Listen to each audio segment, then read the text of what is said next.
Hey, good afternoon. This is Sam. Welcome to Reloved Guitars workshop on a Sunday, and it's winter, so it's dark outside, even though it's midday. No, it's not exactly. It's about 4 o'clock or something. Isn't that right, Morris? Yes. So this is a quick video. I know I sometimes say that and I don't make it quick. What I mean by quick is probably about 15 minutes quick. But anyway, I just wanted to introduce you to an idea that's been brewing in my fevered imagination.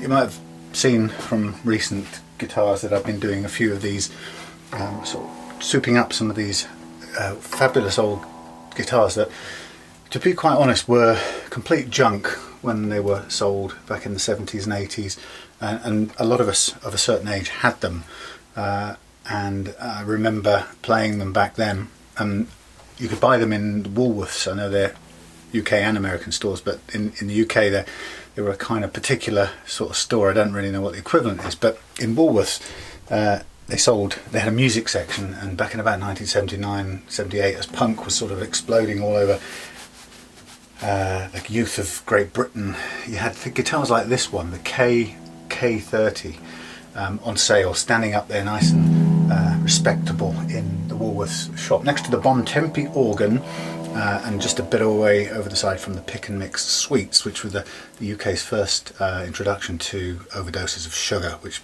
now became the norm. And so these kinds of guitars, the Ks, the Columbuses and things like that, Satellites as well, were the kind of guitars you began with back in 1979, something like that.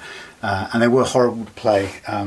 They were uniformly badly set up. They had terrible pickups. The pickups in these types of guitars were I can't remember how much the guitars cost, but the pickups were single coil pickups covered in a big cover, so they looked like humbuckers. They kind of borrowed the Gibson Les Paul style, but they didn't produce the Les Paul sound. Some people quite like the sound. I know my mate Malcolm's got plays at an Avon with some of the that's not an Avon, but he has an Avon with some of those original pickups, I think, still playing in it, and it can sound pretty raw and interesting, but overall they're not usually good output, and they don't equivalent, they're not the equivalent of a humbucker. So these things were impossible to play. They were uniformly badly set up. And of course, as kids, we didn't know what to do with them, so we just struggled along, and we tried to play out punk tunes on these things right up here, and of course bar chords were nigh on impossible. So if you stuck it out, you damaged your fingers, and you really knew what it was to suffer. But I guess a lot of people probably were defeated by it and gave up. Anyway, there were a whole range of guitars like that, certainly in the UK, and I know each country has its own set of different horrible guitars, but a while back, I suppose, I started seeing these things and just actually seeing them through new eyes and just looking at them. On one hand, I love them because they've got everything going against them. They're usually made of plywood, and the most shaggy, horribly put together plywood. Rock solid. I mean, this thing weighs a ton. I don't ever remember them being that heavy, but because it's solid ply, this is really heavy. But they were made of ply. Often they didn't even have rosewood necks. These ones do. The Satellites sometimes came with painted necks, so I've kind of avoided those. But yeah, they were. But looking at them now, they're pretty mean looking, and actually, compared to some of the modern takes on Les Pauls, these things have got a bit of. I think they've got a bit of mojo and a bit of class, unlike my playing, as you'll find out. But so I started to think about these from the same perspective that I thought about all other reloved guitars, thinking, well, they were terrible, but what's going to make a guitar like this great? Well, I'm not a Tonewood fan. I don't go big for that argument. I'm personally believes that if you've got an electric guitar, it's all about the solidity of it. Yes, it's about the quality of the tuners and the nut settings so it stays in tune, but it's about the quality of the neck, the frets, and the pickups you've got in there. And if you can get those right, my theory was that you make a guitar that's worth playing, and that's what I've done with these. So this is just playing off my little Roland Microcube, and the amp's fairly near to, see, quick zoom in there, fairly near to where the camera is.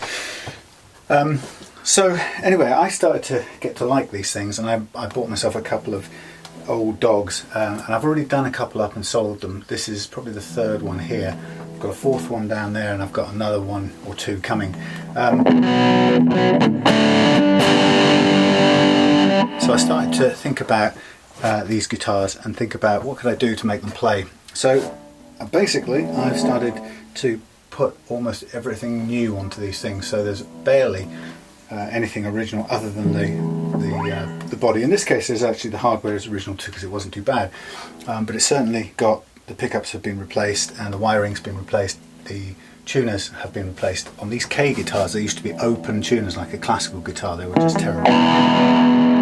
So having done a couple like this, I started to notice that once you've refretted the neck and taken care of the neck and given it a precision fret leveling, which is what I do with these, using my tunable fret leveling tools, and I do the fret leveling in the playing position, so the neck has some curve in it or a little bit of relief in it, you can get a fabulous playing guitar out of this. Now I can't do it justice, unfortunately, but you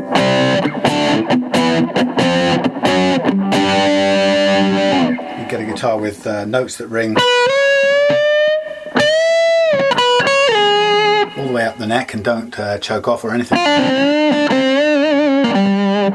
So it sounds pretty good. I've got a bit of reverb on that. Take that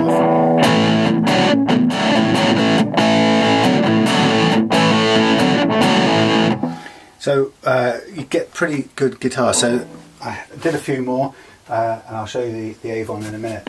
Did that get some rain on it? Yes, it's got some rain on it. So the beauty of these guitars is they're not perfect by any means. Sometimes I've resprayed bits of them or painted them with lacquer to sort out big holes or whatever. They're meant to be used and they're meant to look like they've been lived in. That's the first thing. So they're not artificially distressed. They come with their 35, maybe 40 years, whatever it is, real life built into the body. But the nice thing about them is that if you can leave all of that kind of hard-worn, road-worn look to it, but you can take care of the neck and get them to play beautifully. Now this guitar has a set of rally pickups in that I took from a Rally GL 300, which I replaced its pickups with Seymour Duncan's.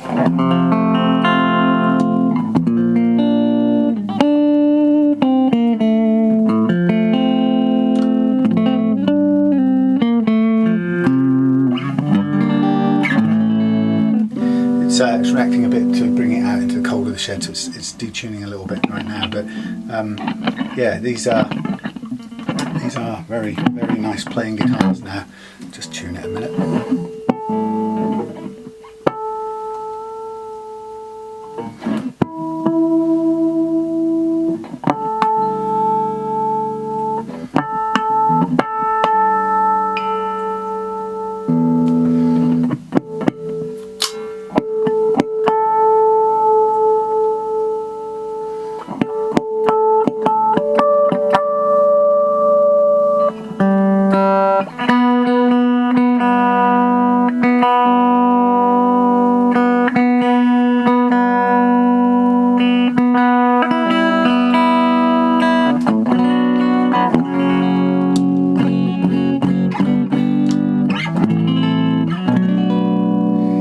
Yeah, so this is the one with the rally pickups. If you have not come across a rally before, they are superb guitars, particularly the Les Paul copies that we've found.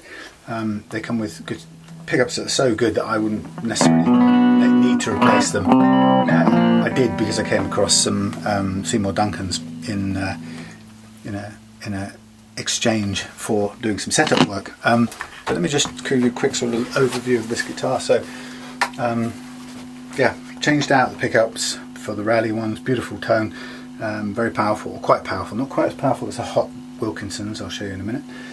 But it's got the original knobs on it with cracks all over them. It's got all with original plastic here, new tuners, new nut, bone nut, so you get the essentials playing right. Yeah, not too bad a conditioned body, it's quite shiny, but you can see it's got that look of plywood about it, which it is.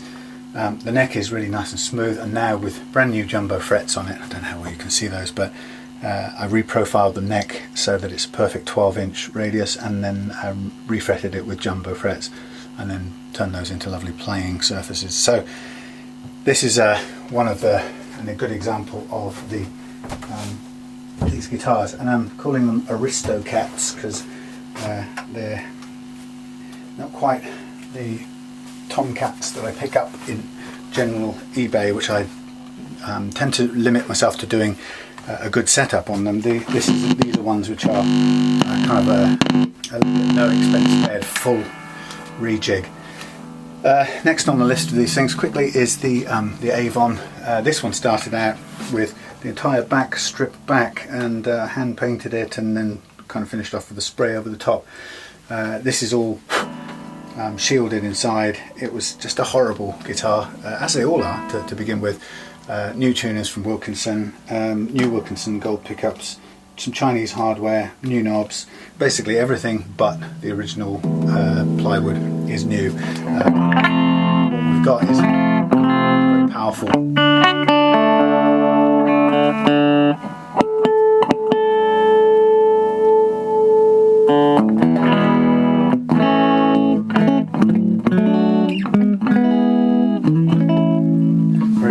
and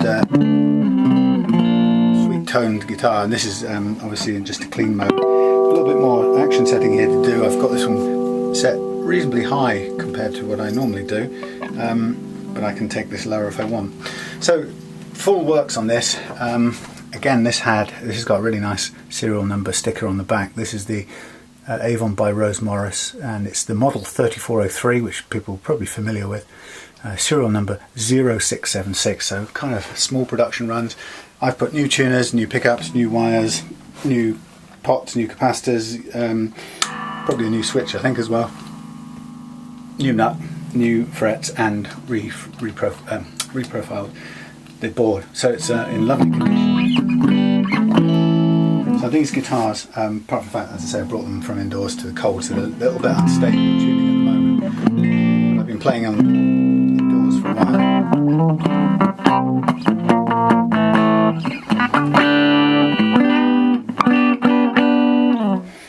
They've got really nice tone. So the point I'm showing you these is I'm planning on doing some more. By the way, this is a Japanese made one. I think the K is Korean, but the Avon is Japanese made. So the reason I'm showing you is I'm planning to do some more of them, and I'm going to do a couple more this year and really give them the works. So you can tell this isn't about finding cheap guitars on the market. This is about putting really good quality equipment into them so they really play well, but they also have that classic look, which I think 30 years of hindsight allow us to find a bit of beauty and a bit of mojo in. I mean, if you look at this thing, it's double bound. Classy looking gold hardware, some of it nice and worn from years of playing, some of it, and this one's quite new actually, but you know, beautiful looking thing, and it's got that double band on the body, and it's got a really nice binding around the headstocks. It's got a completely sort of Gibson-y look, very credible piece of kit for its age, now playing beautifully. So I'm going to do a couple more of these this year, and I'm saving these for an auction situation which I've got in mind, a particular event. So they won't be sold on eBay, and I'm going to look to collect 5 or 6 or 7 of these things together. Probably branch out a little bit from the Les Pauls and try a couple of old Strats. Again, ones that people really don't like much but have a classic beauty to them, and I've got a few in mind for that. So the plan is to build a small collection of those. But the interesting bit, the reason I'm doing this video just now, is I've also decided that what I'd like to do is to offer over the next year things. Things will be moving and changing in Reloved Guitars over the next year, but one of the things I wanted to do is offer the opportunity for you to, if you like, select a guitar that's important to you from the past and have it given the absolute full AristoCat treatment. So it gets the best quality pickups, the best quality wiring. It's going to look like it's lived, but it's going to be an absolute tone tone beast and it'll purr, and it's going to be a fabulous thing to play, and kind of thing that you'd be really happy and proud to gig with, because it has that absolute mojo, street cred, cool, but it plays like it shouldn't do. So I'm going to I want to offer the opportunity for 12 of these to be put together in 2016, about one a month. But rather than me choose the guitars in this, I would like to invite you to choose the guitar that you would like to re-love in this way. And I guess for me, it doesn't mean starting. It's probably not ideal to start with a really shiny showroom model of something that you can buy off the shelf today. This is much more about something that perhaps means something to you, that you've had in the attic for years, or something that you were given, or something that you've played into the ground and now you could bring it back to life with all its story and all its character built into it. So I know a lot of you folks watching this are around the world, and it's sometimes it's very difficult for me to sell things internationally on eBay. I've had all kinds of difficulties with that.